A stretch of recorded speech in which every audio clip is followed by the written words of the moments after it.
안녕하세요 여러분. 네, 오늘도 말씀을 읽기 오신 모든 분들 환영합니다. 네, 오늘은 우리 이제 네 번째 주제 이야기를 해볼까 합니다. 창세기에서 네 번째, 원 역사에서 네 번째로 다루는 주제는 바로 이제 바벨탑 사건과 그 민족의 기원에 대한 이야기죠.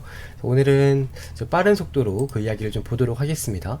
이 바벨탑을 쌓은 사람들에 대한 이야기인데요.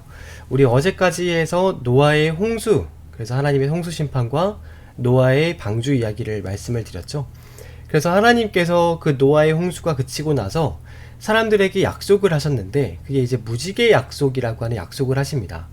하나님께서 다시는 이 세상을 물로 심판하지 않으시겠다라는 약속을 하시면서 너희는 염려하지 말아라, 걱정하지 말아라 라는 그런 사인으로 무지개를 우리에게 주셨다는 거죠. 그래서 무지개를 보여주시면서 내가 다시는 이 세상을 물로, 홍수로 멸하지 않겠다, 마불로 멸하지 않겠다, 이제 이런 말씀을 하시면서 이걸 나와 세상 사이의 약속의 증거가 되게 하셨다고 이야기를 하시는 겁니다. 그런데 중요한 거는 사람들이 점점 나이를 이제 먹어가고, 노아도 나이를 들어가고, 또 그 후손들도 점점 나이가 들면서 믿음이 조금씩 또 사라지는 그런 시대가 온다는 겁니다. 그래서 연대를 계산을 해보면 노아의 나이가 890살 정도 되었을 때, 네, 목사님이 안 넣었네요.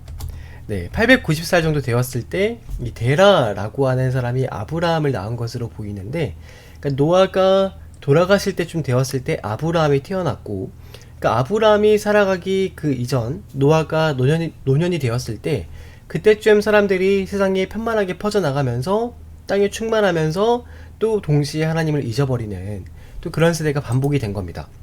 근데 보시면은요, 여러분, 하나님의 뜻은 뭐냐면, 하나님의 뜻은 땅에서 생육하고 땅에서 번성하라, 이제 이게 하나님의 뜻이셨는데, 이 세상의 지구가 넓잖아요. 넓은 땅으로 다 퍼져나가서 온 땅을 경작하게 하는 것, 그리고 다스리게 하는 것이 하나님의 뜻이었는데, 사람들이 이제 하나님을 의심하기 시작합니다.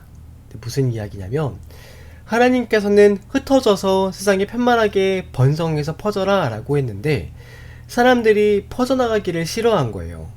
그래서 보시면은 온 땅의 언어가 하나고 말도 하나였는데, 사람들이 이렇게 시날 평지에 가서, 시날 평지가 이제 지금 바벨론, 그런 이라크 지역이거든요. 메소포타미아 문명이 발달한 그곳입니다. 거기에 가서 하나님께서 만드신 돌을 대신해서 벽돌을 만들고, 하나님 만드신 진흙을 대신해서 자기들이 역청을 만들어서 하나님이 창조하신 세계가 아니라 인공적으로 만든 그런 도시를 쌓아가지고 하나님의 그런 창조가 가려지게, 그리고 본인들이 하나님은 흩어지게 하라고 하셨는데 이들은 흩어짐을 멸하자, 녹색에 보시면 돼있죠, 흩어짐을 멸하자 라고 주장을 하면서 여기다 성을 쌓기 시작했다는 겁니다. 성.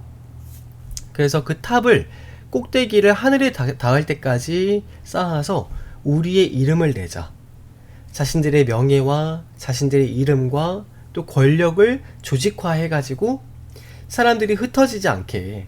그래서 여러분, 이 당시 사람들이 하나님께서 이제 비를 우리에게 은혜로 주신 거잖아요. 우리에게 은혜로 비를 주신 건데, 이 곡식과 이 땅의 생명들이 자랄 수 있도록 은혜로 주신 건데, 그 은혜를 이제는 은혜로 생각하지 않습니다. 비가 오기만 하면은 사람들이 하나님 또 신의 분노가 또 내리나 보다, 천둥이 치면은 하나님 화나셨나 보다, 겁을 먹기 시작한 거예요. 그래서 이제 대책을 강구하자 라고 하면서 이 땅에서 흩어지지 않도록 우리가 바벨을 쌓자 해서 바벨탑이 시작이 된 겁니다. 그러니까 바벨탑이라고 하는 그 탑 자체가 실상은 하나님을 믿지 않은 불신앙의 상징이 된 겁니다. 하나님께서는 분명히 무지개 언약을 세우시면서 다시는 너희를 홍수, 이 마불로 심판하지 않겠다고 하셨는데, 사람들이 그 말을 믿지 못했다는 단적인 증거가 바벨탑을 쌓기 시작했다는 그런 이제 행동으로 나타난 겁니다. 그래서 여기서도 여러분, 똑같이 반복되는 게 하나님 말씀을 믿는 사람, 안 믿는 사람으로 나뉘기 시작한다는 겁니다. 그래서 여러분, 이게 이제 하나님께서 보시기에 이게 완성이 되면 사람들이 절대로 흩어지지 않겠죠. 흩어지지 않으려고 할 거잖아요. 그게 하나님의 뜻이 그게 아닙니다. 하나님은 편만하게 다 온 땅에 두루 편만하게 퍼져서 번성하기를 원하셨는데 흩어짐을 면하고 자기들이 권력을 만들자. 이런 행동들 자체가 하나님을 거짓말로 취급을 한 거죠. 그 시날 평지가 어디에 있었느냐? 지금 여기 보시면은 유프라테스 티그리스 여기가 시날 평지입니다. 아주 비옥한 이런 땅에다가 이제 탑을 건설하기 시작한 거죠.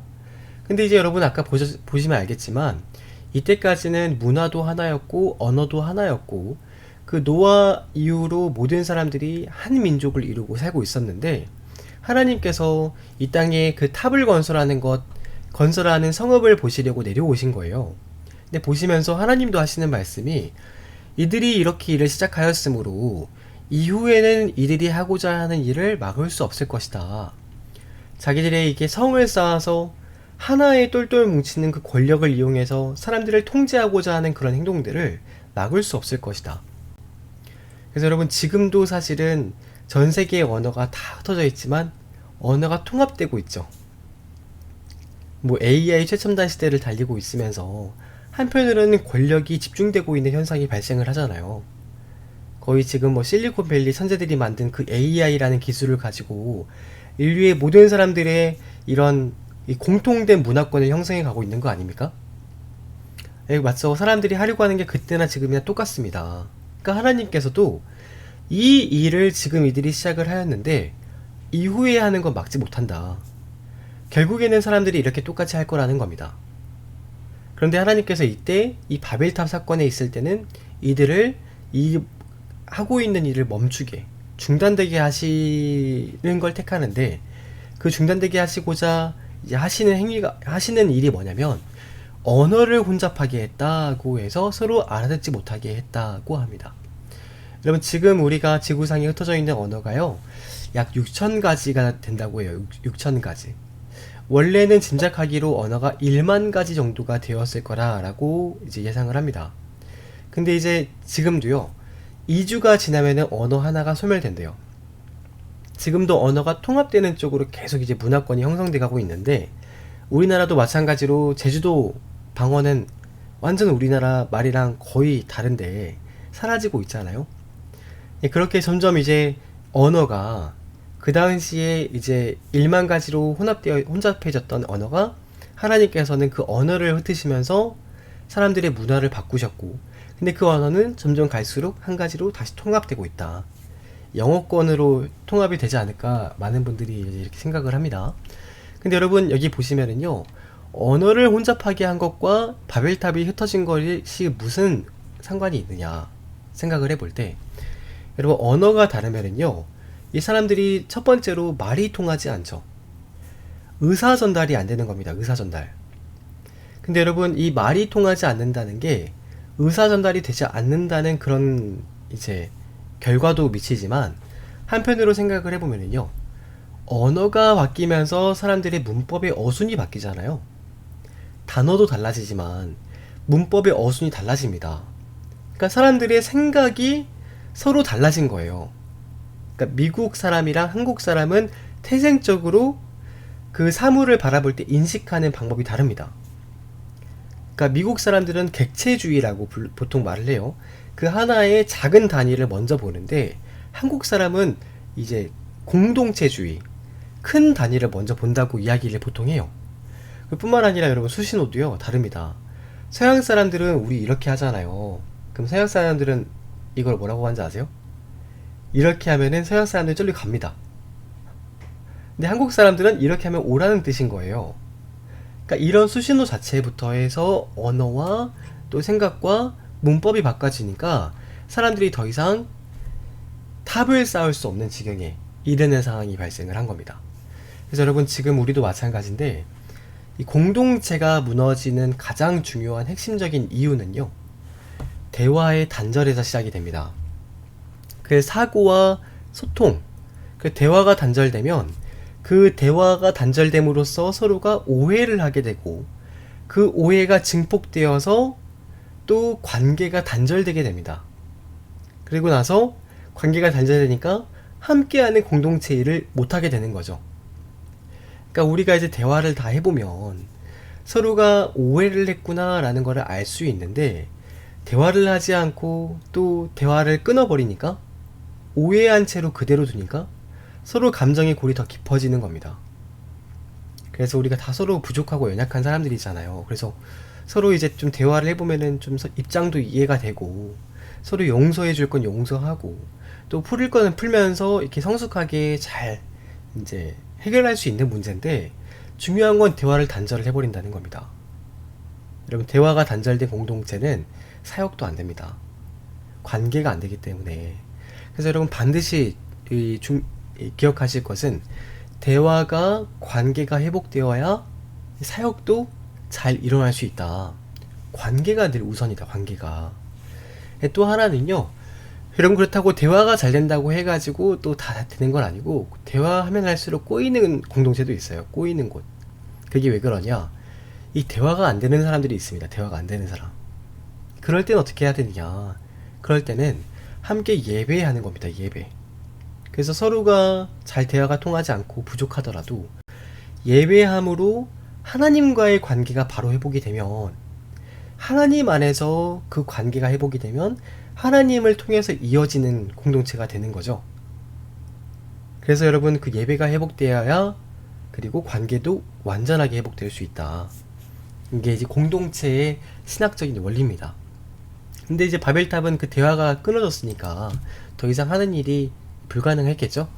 나중에 그래서 이제 이 바벨탑을 쌓았던 사람들이 민족이 분화하는 이야기가 등장을 하는데요. 민족이 분화할 때 거기 성경 지명에 보면은 이름들이 등장을 해요.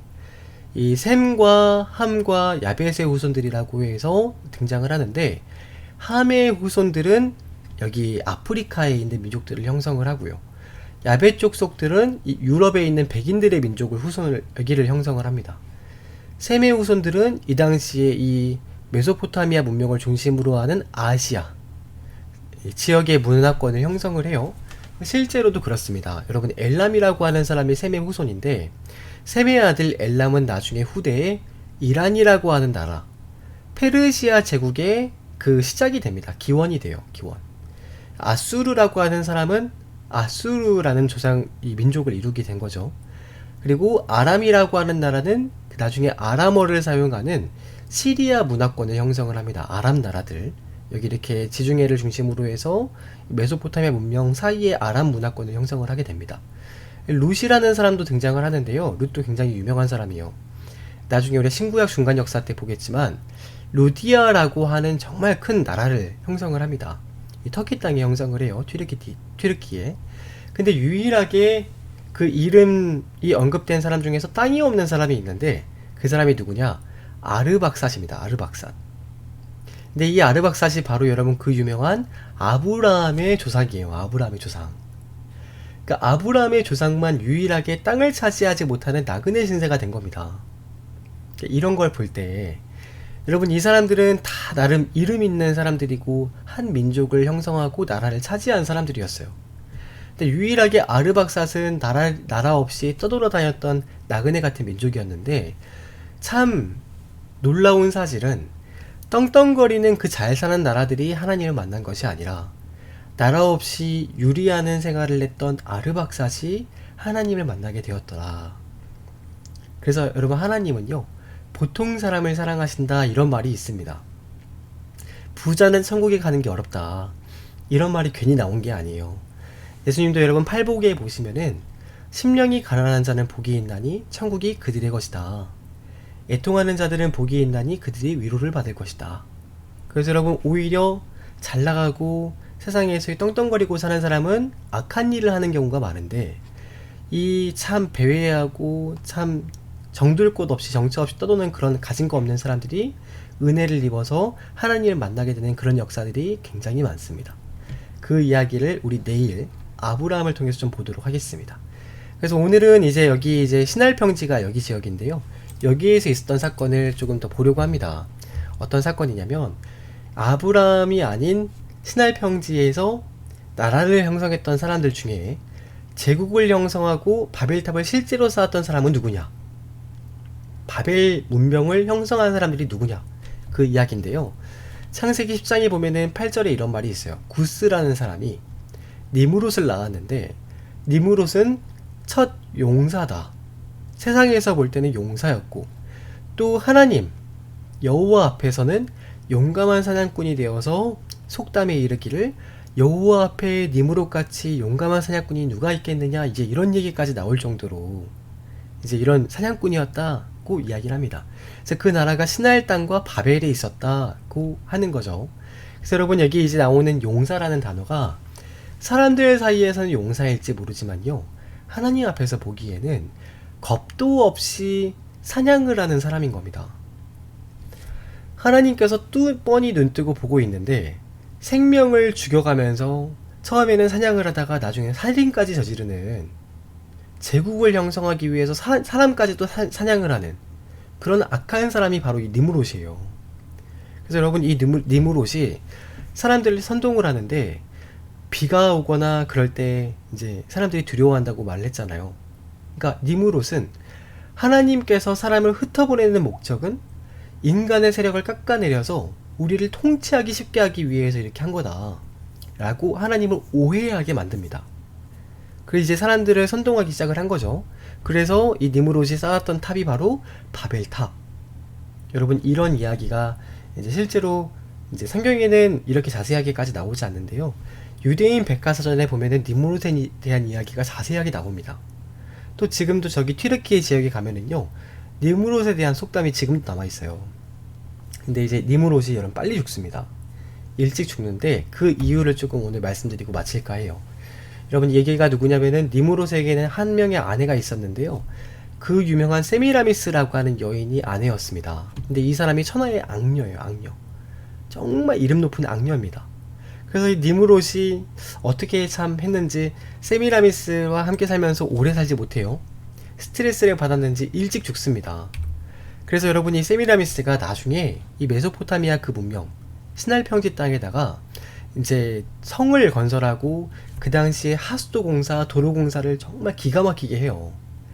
그래서 지금 봐도 세계 7대 불가사의 중에 하나로 꼽히는, 이게 그 당시에 바벨론 문명의 공중정원이라는 겁니다. 공중정원. 이게 공학기술의 정수를 모아놓은 건축물이었다고 해요. 그래서 그 당시에 어떻게 이런 건물을 지을 수 있었느냐 라고 여겨지는 7대 불가사의 중에 하나입니다. 지금도. 그래서 이제 여러분, 이게 바로 그 서구의 오페라 공연 같은 데 보면은 뭐 이제 로시니의 그런 세미라미스 노래, 세미라미데 라고 하는 곡에 그런 등장하는 사람이 바로 이 여인인 겁니다. 근데 여러분, 이 사람이 아까도 말씀을 드렸지만 정말 천하의 악녀인데 기행을 막 저지릅니다. 무슨 기행을 저지르느냐, 남편이 죽었는데요, 그 남편이 죽고 나서 남편의 시체를 토막내 가지고 그 당시에 그 바벨론 문명 안에 속해 있던 나라들에게, 그 바벨탑 주위에 있는 그 도시들에게 그 남편의 시체를 조각내 가지고 보내요. 보내면서 자기의 그 남편이 죽은 뒤에 자기가 왕위를 이어받는데 그 왕권을 공고히 합니다. 별의별 이상한 짓을 다 하는데, 그게 이제 여러분 나중에 바벨 문명이 되어서 바벨론이 되고, 이 바벨론 자체가 여러분 굉장히 그 하나님을 반역하는 기원이 되는 장소가 되는 겁니다. 그래서 여러분, 계시록에도 보면은요, 무너졌도다 무너졌도다 무너졌도다 무너졌도다 큰 성 바벨론이요, 이런 말이 나오잖아요. 그러니까 악령 숭배의 대명사처럼 됐습니다. 나중에 근데 이 여인이요, 아들을 낳아요. 남편이 죽고 나서 아들을 낳았으니까 자기 남편의 아들은 아니죠. 그게 창피했는지 이 사람이 주장을 하기를 자기 아들에게 죽은 남편이 환생해서 들어왔다라고 주장을 합니다. 이게 여러분 그 지금 우리가 세계에 퍼져 있는 환생설의 시초예요. 시초. 환생설. 그래서 여러분 그 아이의 이름을 담무스라고 지어요. 담무스. 여러분 에스겔서 8장 보시면은 그 당시에 예루살렘에 있던 여인들이 이제 담무스를 위해서 애국하는 장면이 나오죠. 이게 여러분 바벨론의 신입니다. 바벨론의 신. 바벨론의 남신.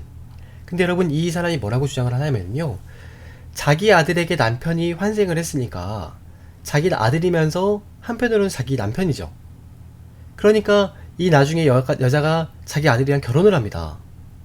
그럼 자기는 뭐가 되느냐, 자기 아들은 남편이 환생한 사람이니까 신이 되고, 그 신과 결혼한 자기는 여신이 되겠죠. 여신. 그리고 자기 아들이면서도 남편인, 그래서 자기는 어머니 신도 되고 여신도 되는 거예요. 그래서 여러분, 어머니 신 이 세미라미스, 아들 신 담무스, 그게 여러분 그 바벨론 문명의 신이었던 겁니다. 근데 여러분, 이 신 사상이요, 말씀을 드렸죠. 바벨탑을 쌓을 때 여기 있는 사람들은 이게 굉장히 익숙한 문화였어요. 그래서 나중에 하나님께서 언어를 흩으실 때 언어가 흩어진 사람들이 전 세계로 퍼져나가는데, 이게 그 사람들이 그냥 퍼져나가는 게 아니라 여신 사상에 대한 문화가 다 퍼져나갑니다. 그래서 보시면은 이게 전 세계에 있는 모든 그 여신 사상이 다 들어있는 모양이에요. 전 세계에요, 가르쳐 준 게 아닌데 모든 나라의 여신과 남자 아들 신이 다 있습니다. 보면은 바벨론에는 세미라미스와 담무스, 중국에는 식모라고 하는 여신이 있어요. 독일에는 헤르타, 스칸디나비아 반도에는 디사, 에투니아에는 누트리아, 그 드루이드 교회는 비르가라고 하는 여신이 또 있습니다. 인도도 마찬가지예요. 아시아권에도요, 인드라니라고 하는 여신이 있고, 또 데바키, 크리슈나, 이런 여신과 남신이 또 있어요. 로마에는 여러분 그 유명한 비너스 여신, 어머니 여신, 그리고 주피터라는 남신이 있습니다. 아들신입니다. 가나안에도 여러분 그 유명한 아스타롯이 바로 이 여신이에요. 에베소에 가면은 아르테미스 신전이라고 하는 아데미 있죠. 그 다이아나, 이게 여러분 그 유명한 여신의 모형이 여신인 겁니다. 이 고린도의 아프로디테, 다 유명한 신들이죠. 어머니 신. 근데 이제 이거를 기가 막히게 포장을 해가지고 딱 들여온 게 바로 여러분 우리 기독교에서도 여신을 딱 만들기 좋은 그 모델이 누구냐? 예수님이 신이잖아요. 어머니 신이었던 마리아 신을 만든 겁니다. 여러분, 이게 목사님이 만들어낸 이야기가 아니라 AD 431년 에베소 회의 때 이게 이제 논쟁이 있었어요. 무슨 논쟁이 있었느냐? 하나님이신 예수님, 그러니까 예수님께서 하나님이시냐 사람이냐는 논쟁이 끝났는데, 그럼 그 어머니인 마리아는 하나님이었던 데오토코스의 어머니냐, 아니면 사람인 크리스토코스의 어머니냐? 근데 여기서 하나님 예수님의 어머니다 라고 이 주장이 이겨버립니다. 그러니까 예수님이 하나님이시고 그 하나님의 어머님이니까 이 어머니도 하나님격이 된 겁니다. 그래서 성모라는 단어 이때 처음 쓰게 돼요. 성모라는 단어는 성경에 없습니다. 성모라는 단어가 성경에 없어요. 성부, 성자, 성령만 있습니다. 근데 성모가 처음 등장을 하고 AD 1931년에는 확실한 하나님의 어머니다. 나중에는 마리아는 처녀였다. 마리아는 죄가 없었다. 이렇게까지 나가는 겁니다. 여러분 보세요. 이게 마리아 기도문인데, 은총이 가득하신 마리아님 기뻐하소서 라고 시작해서 뒤 이야기를 쭉 하다가 마지막에 성부, 성자, 성령의 이름으로 아멘. 그럼 여러분, 기도의 대상은 마리아고 기도는 성부, 성자, 성령의 이름으로 하니까 누구에게 기도를 하는 거예요? 마리아에게 하는 거죠. 그 마리아가 더 높은 거 아닙니까? 근데 그런 걸 지금도 몰라요. 카톨릭은 잘못된 겁니다. 그래서 여러분, 이게 지금 이제 우리 기독교가 주장하는 에큐메니컬 운동이라는 건데, 이게 절대 따라가면 안 되는 그런 문화입니다. 오늘은 여기까지 하겠습니다. 여러분, 목사님 내일 또 뵐게요. 네, 안녕히 주무세요. 안녕.